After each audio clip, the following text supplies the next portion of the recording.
there my hope shall be eternal.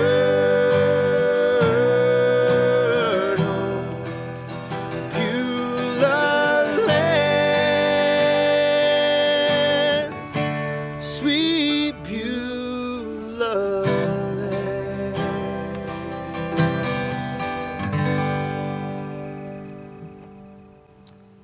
Well, welcome to week 3 of a series we've been in called What Happens After You Die. If you've missed any of the previous messages, you can always grab them on our website at experiencelifenow.com, because you may hear some things in a few minutes. You're like, what does that mean? What's he saying? You can catch up online on our website. I want to say hello to those of you joining us via video on TV or church online or one of our West Texas campuses. We're glad you're here today with us as well. So here's the question. What happens after you die? How would you respond? You think about this, right? Hopefully, you think about it. You've talked to some people about it before, right? Family members, friends. It's an important question. I said the first week, and there's a lot of different answers to this question depending on who you talk to. And here's the thing about most people you talk to. You're going to find they all think that they're right.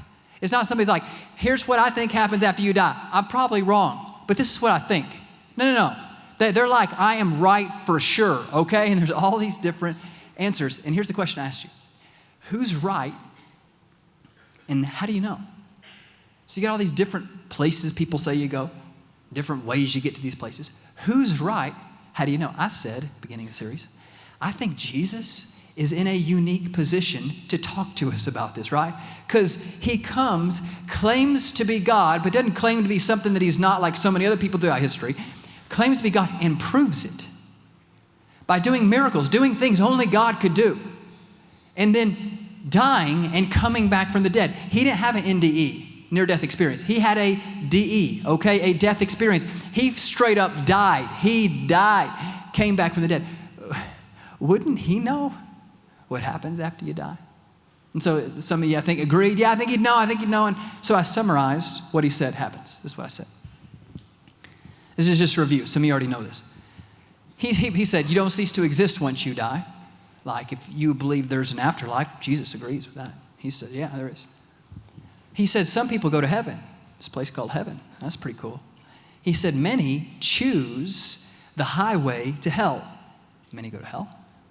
And then he said, and this is huge. This is my opinion, okay? This isn't like, here's what I think, just based on my experience in my life. No, this is based on something Jesus said. Then you got to decide what you're going to do with Jesus. He said, where you go, heaven or hell, depends on what you do. Where you go depends on what you do with Jesus, with him. So then you have to decide what you're going to do with Jesus. So here's what we've been doing in this series. If he says there's a heaven and a hell, let's talk some about it.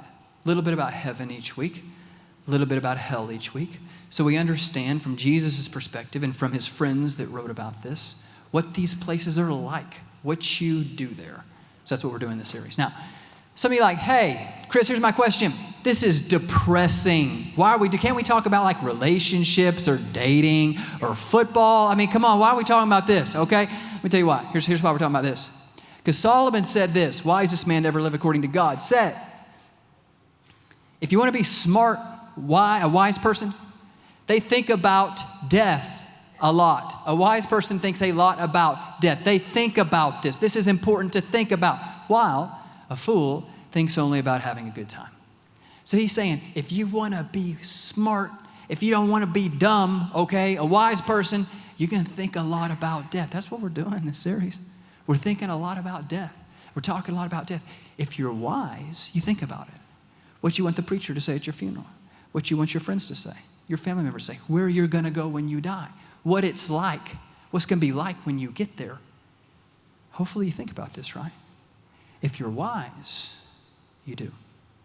So we're trying to be wise in this series. Okay, so let's do a little bit about hell. We'll start with the bad news first and a little bit about heaven. You ready? Hell. Question a lot of people have is this. You probably had this. How could, here's my question. Answer this. This is a hard one. I'm going to give you a tough one. How could a good God send anyone to hell?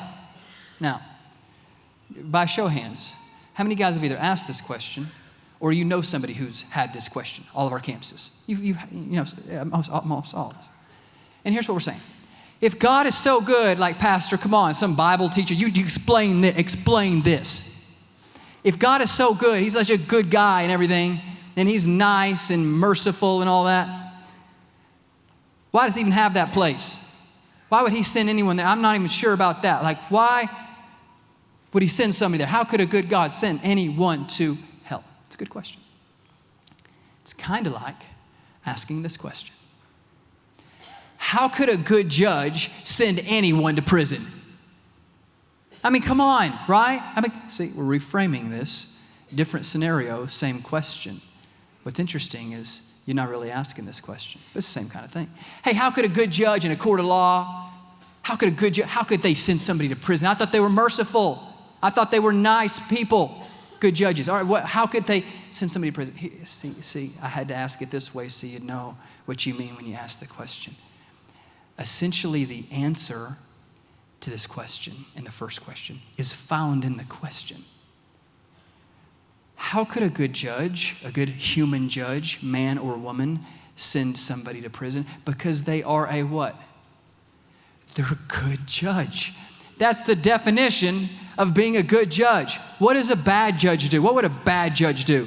Bad judge brings a criminal into court of law, proven guilty, jury says guilty, and the judge is like, hey, here's the thing, I'm merciful, Mr. Criminal, you're cool, we're cool, because you're a good person, you're good, just go on free. You killed that person, just go on free.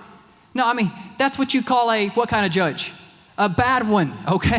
It's like, you're fired, go home, judge, all right? A good judge makes sure justice is done. Somebody's found guilty and the crime is worthy of punishment in prison, and they punish them by sending them to prison or giving them a fine or whatever it is. So to the first question again, how could a good God send anybody to hell? Well, come on. It's because he's a good God.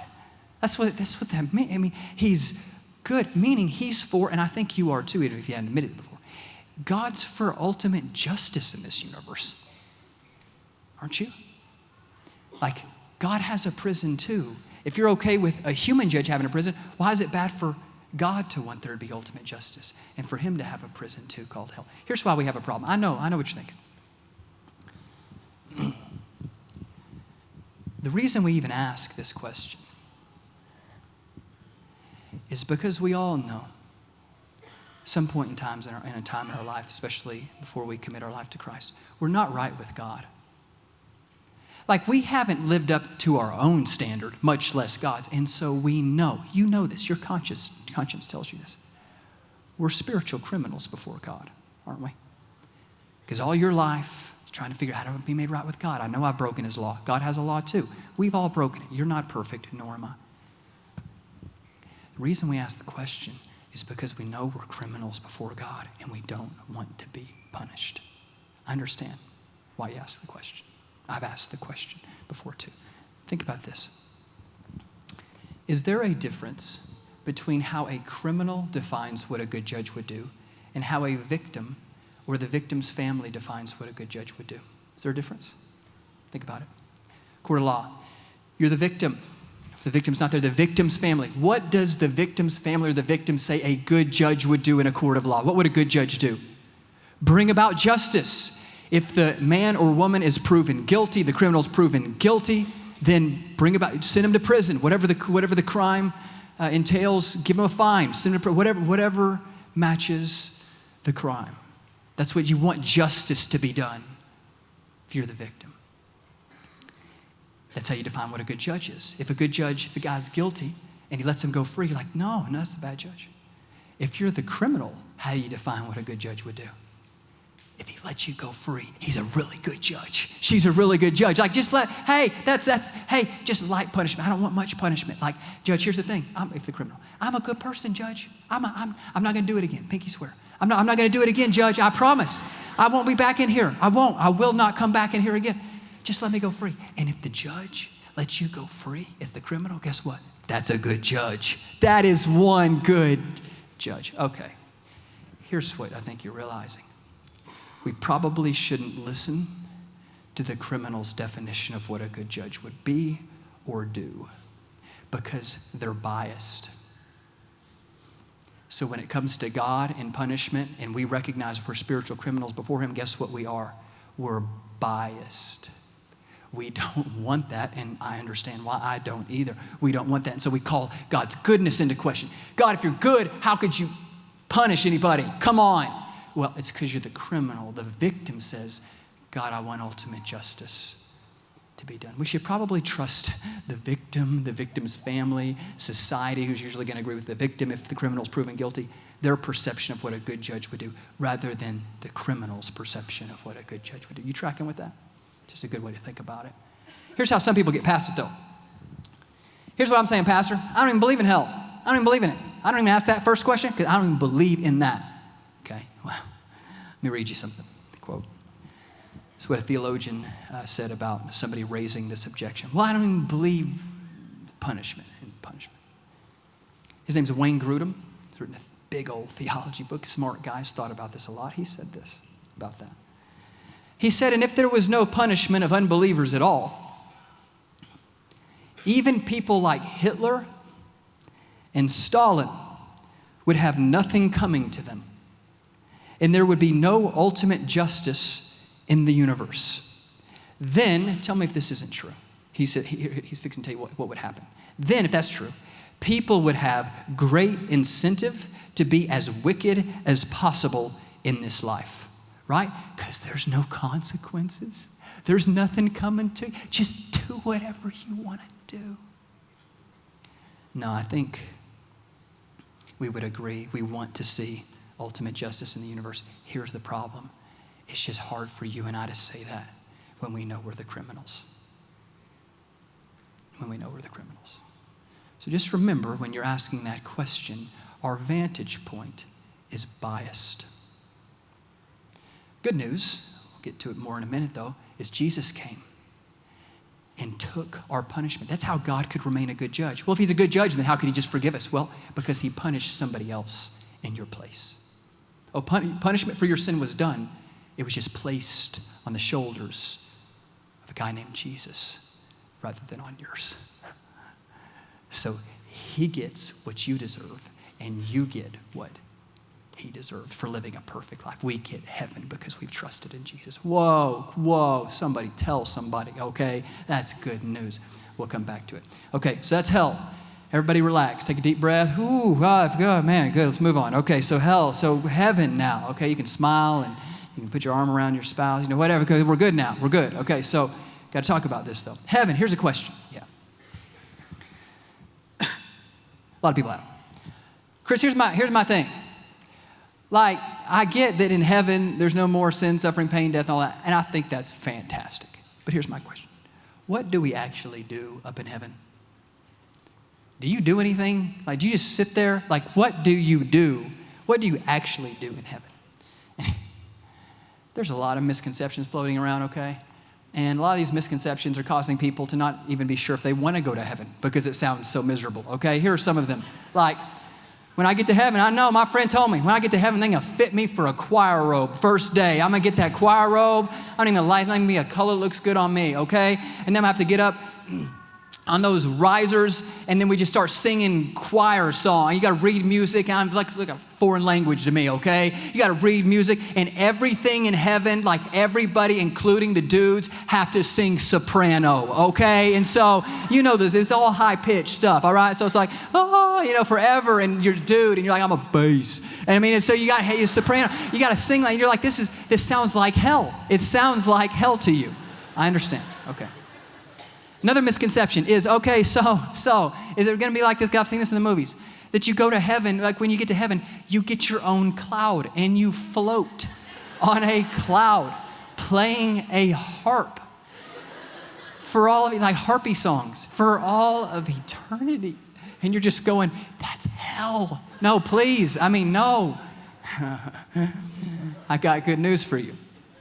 Usually maybe what you've been told or heard, there are oftentimes misconceptions of what heaven is really going to be like, but I can tell you this for sure.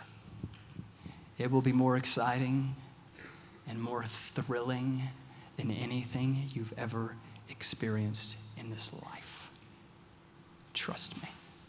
Look at this verse. I love this. Watch this. Psalm 84, 10. This guy said about God, about heaven, a single day in your courts, single day in heaven, single day with you, God. One day is what? That was weak. Okay, all of our campuses were participation. Okay, so a single day in your courts is better than how many days anywhere else? Than 1,000 days. Oh, you guys are good. Than 1,000 days anywhere else. Okay, so here's what he's saying. This is good. Somebody write that down. Here's what he's saying.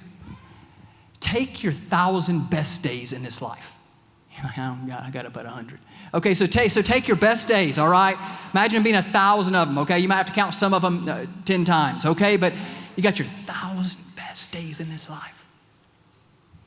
You know what the psalmist is saying? One day in heaven beats them all. Put them together. One day in heaven beats them all. I'm like, dude, that's cool. Now, okay, so let's think about this a second. So think about your best days, okay? Some of the best days of your life. If you're married, you'd say, ladies, say your wedding day. If you're a guy, you'd say your wedding night. And the day after that, the whole wedding week, like for guys, the top 5 days of your life for your wedding, starting your wedding night and through the rest of the week on the honeymoon. Okay, I understand, I've been there. Okay, so you got it. Okay, those are your best days. If you have kids, then of course, when your kids are born, it's one of the best days of your life. If you're older, when your kids leave your house, one of the best days. Like, go to college, do something. Come on, you're 30. Okay, right? It's the best day of your life. If you're a college student, okay, last day of finals, last day of school like forever, okay? Getting to update your relationship status on Facebook. Because you've fallen in love for the first time. You're like, oh, she said yes, I'm putting that on Facebook. And you put it on there, okay? So it's, take your best days. You're thinking about it, right? Think about it, your best days. Add them all up. Pretend like there's 1,000. Count some twice. One day in heaven beats them all. That's how awesome and exciting, thrilling it's going to be. So back to the question. Hey, Chris, but that wasn't my question. Okay, here's my question. What do you do there? What do you do then in heaven? Let me ask you a question first. Which heaven? You're like, come again? Which one? Which heaven? Well, the one that there is, okay, the only one I know about. All right, what's this trick? Is this a trick question?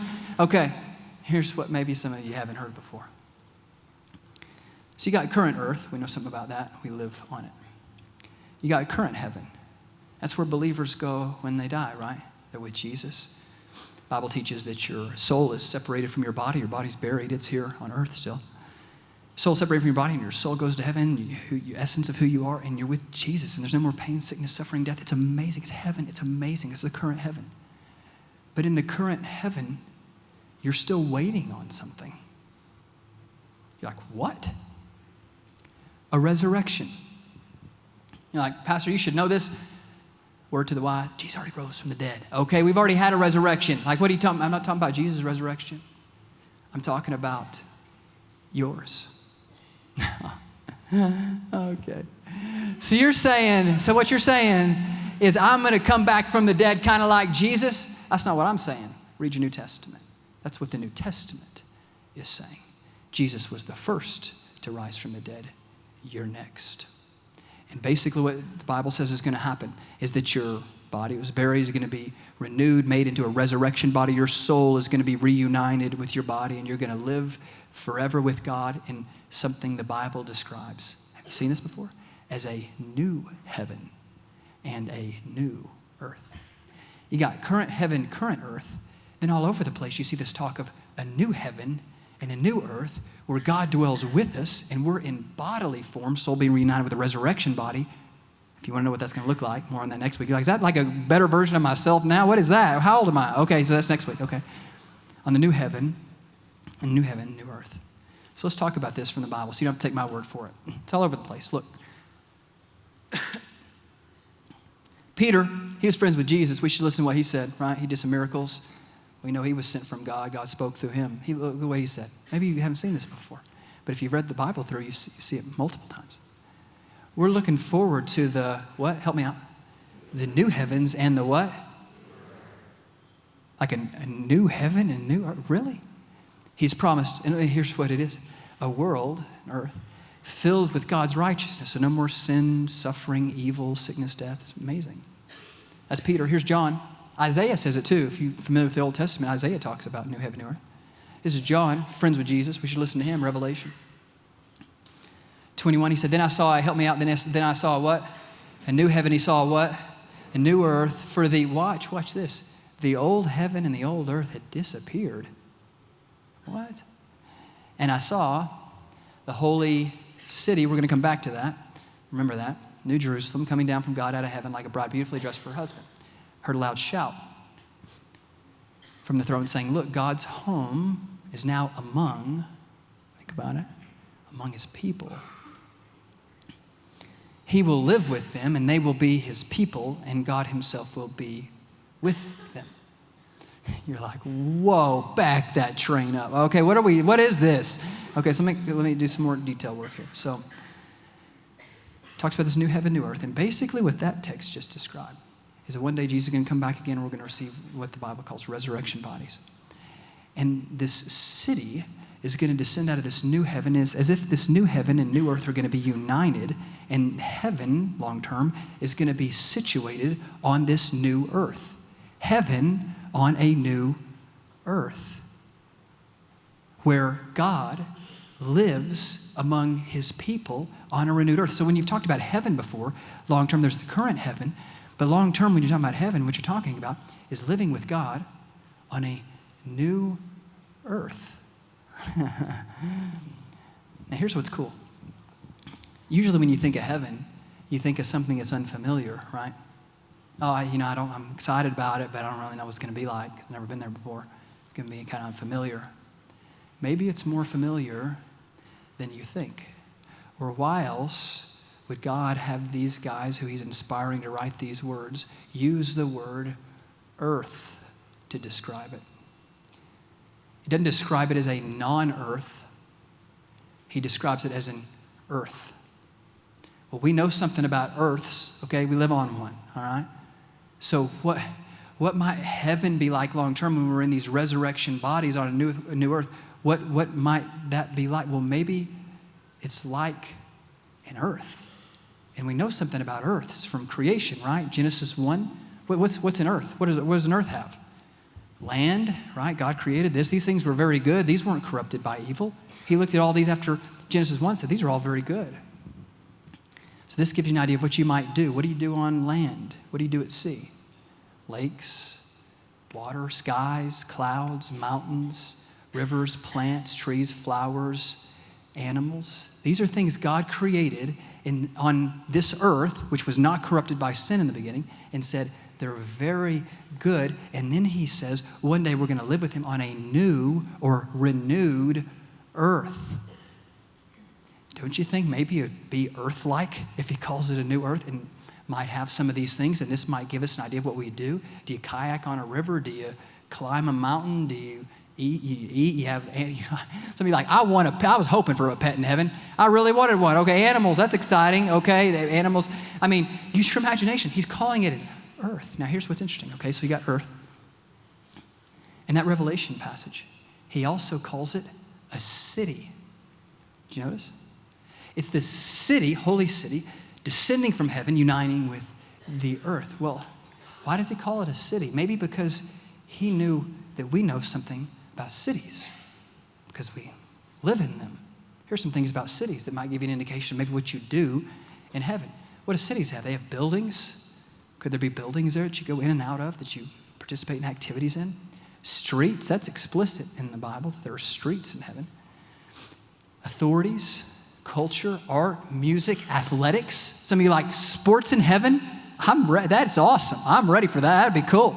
Okay, maybe it's maybe football, without the cussing and the broken legs. I mean, I don't know. I'm just using my imagination here, but we know about cities, right? Or good services, events, activities, conversations with other people, work, technology. okay? I'm hoping for free iPhone upgrades for life in heaven, okay? Serious, because let me tell you what hell is like. Signing a 2-year contract every year and paying $199 for a new phone. Can I get a witness up in some campus somewhere? That's sad. That's the only thing that people have applauded for so far. But anyways, that's good. Okay, I get it. So be some technology and technological advances, and it'd probably be cooler than an iPhone. But I mean, it's like a city. Why wouldn't we expect maybe some of these things to possibly be a part? Again, not corrupted by evil. These things aren't inherently evil. None of these are inherently evil or sinful. Not corrupted by evil or sin. But it's an earth. It's like a city. Maybe it's more familiar than you think. And it's a place for sure of pure joy, extreme joy. What do you do when you're filled with joy? Laugh. Bet you laugh and sing. I know for sure we'll spend time singing to God, declaring how great He is. Dancing. I mean, you dance when you're excited. I'm sure there won't be certain types of dancing in heaven, okay? But like the chicken dance, that is hell, okay? That's not in heaven. There's no way Birdie song is in heaven. Surely not. Okay, and so, not certain types, but you got these things that you do when you're filled with joy. You've thought about it this way before. It's important to think about these things. He gives us some idea of what it's going to be like, and I'm using my imagination some, but I'm following in line with a lot of theologians that have written about this. Let me read you another quote. This is from a guy, another theologian, Randy Alcorn. He's written a great book on all this, by the way, called Heaven. Cool title. And you can buy it. Answers a lot of questions about this, but he said this. He said, what we've assumed about heaven has reduced it to a place we look forward to only as an alternative to an intolerable existence here on the present earth. Only the elderly, disabled, suffering, and persecuted might desire the heaven we imagine. But the Bible portrays life in God's presence in our resurrected bodies, more on that next weekend, in a resurrected universe, new heaven, new earth, as so exciting and compelling that even the youngest and healthiest of us should daydream about it. Like, it's so fantastic, you should dream about how awesome it's going to be if it beats 1,000 of your best days. This wasn't hard for Paul, the guy who wrote a lot of the New Testament. He even said at one point, I can't wait to get to heaven. Like, I'm ready to go. I'm ready to be in heaven. How often do you hear people say that? I'm ready to go to heaven right now. No, usually it's like, oh no, I'm just stay here, and I'm so comfortable here on earth, and stay here. And so when in light of death you get some disease or something, you're just afraid to death of dying. But the hope of heaven should cause us to never be afraid of anything again. What's the worst thing that happens to you in this life? You die, and then you go to heaven and experience this. I mean, that's oftentimes how the Bible says you shouldn't fear, because He's with us, and we have this hope of being in heaven one day with Jesus. And it's amazing. We're just passing through on this earth. We're just passing through. But we should be able to say that I can't wait. Whenever God takes me, whether I'm young or old, or whenever God decides it's my time, I'm ready to go. It's going to be awesome. It's going to be awesome. Hope that's how you think about heaven. And I hope in light of what I've shared, you'll think about it, dream about it even more, because it is something you should get excited about. Tell your friends about, hey, one day this is where I'm going to go. It's going to be awesome. But here's how you know you're going there. You got to remember this. If you've tuned out so far, if you're counting the lights and ceiling and Southwest Campus, there's quite a few of them. Okay, if you've tuned out so far, you won't want to miss this. Where you go, heaven or hell. You hear this, you want to go to heaven. Every one of you. There's nobody in here that says, I want to go to hell. I want to go to heaven. Well, where you go depends on what you do with Jesus. I didn't say that. That's not my opinion, okay? I believe that's true. Jesus is saying this. Then you got to decide what you do with Jesus. This isn't me just saying, here's what I think. Who cares what I think? You need to see what Jesus says. He said over and over again that basically where you go depends on what you do with Him. What have you done with Jesus? What have you done with Jesus? She said, what do you mean? Well, this is what Jesus said. John 14:6. This is Jesus. He says, I'm the way, the truth, and the life. Nobody comes to the Father or gets to heaven except through me. Either that's extremely arrogant or he's right. And he did miracles and rose from the dead to prove he's right. And that God came and told us, here's how you get there. Heaven's my home. I've designed it for you to be there with me. I've come to tell you how to get there. Jesus is basically saying, there's one way to heaven, and it's God's way. And he says, God's way is through me. So Jesus is saying, I'm the way to heaven. You go through him or you don't go. That's not my opinion. That's what Jesus is saying. And I believe he's in a position where he can say that because he rose from the dead and proved to be God. But yet too often we think we can decide how to get to heaven. It's so interesting. If you talk to people, they'll say, well, I'm going to heaven this way. How do you know? Well, because that's how I decided I'm going. Well, she says, I'm going to heaven this way. Well, that's just how I decided. He said, I'm going to heaven this way. Newsflash, you don't get to decide. Heaven's not your home. It's God's home. God gets to decide how you get there. He came to tell us his ways through Jesus, which makes sense because our conscience tells us we deserve to be punished. We get the hell thing. We deserve that. And we needed somebody to come and offer his life to save us from what we deserve. Like if you're drowning and somebody saves you, that's like us. Jesus says, let me help you. You're going to drown without my help. Let me save you from what you're going to get because you've broken God's law, and he's good. He's a good judge. And so God punishes Jesus in your place and in mine so that we wouldn't have to be punished one day. That's how much God doesn't want you to go to this place we're talking about called hell. He sent his son. And how much does he not want you to go if he punishes his son in your place and you've rebelled against God, and so have I? That's how much he loves you. Come on. So what have you done with Jesus? He's the way. He says he's the way. Have you trusted him to be your way, asked him to be your way? A lot of you think, I'm good enough for heaven. I'm going to heaven because I'm a good person. Yeah, that's because you think you're your own way to heaven. You don't get to decide. Sorry about that. You don't get to decide. God does. That's how you get to heaven. That's why there's not many paths to heaven. People say, there's many roads to heaven. No, there's one road. It's the way God says you get there, not the way we all decide we're going.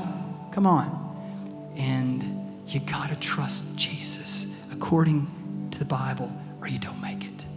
And you trust him by turning from your sins called repentance and saying, Jesus, save me. If I get what I deserve one day is bad, save me, rescue me, forgive me. I accept your punishment in my place on that cross 2,000 years ago, and I trust you to be my way to heaven.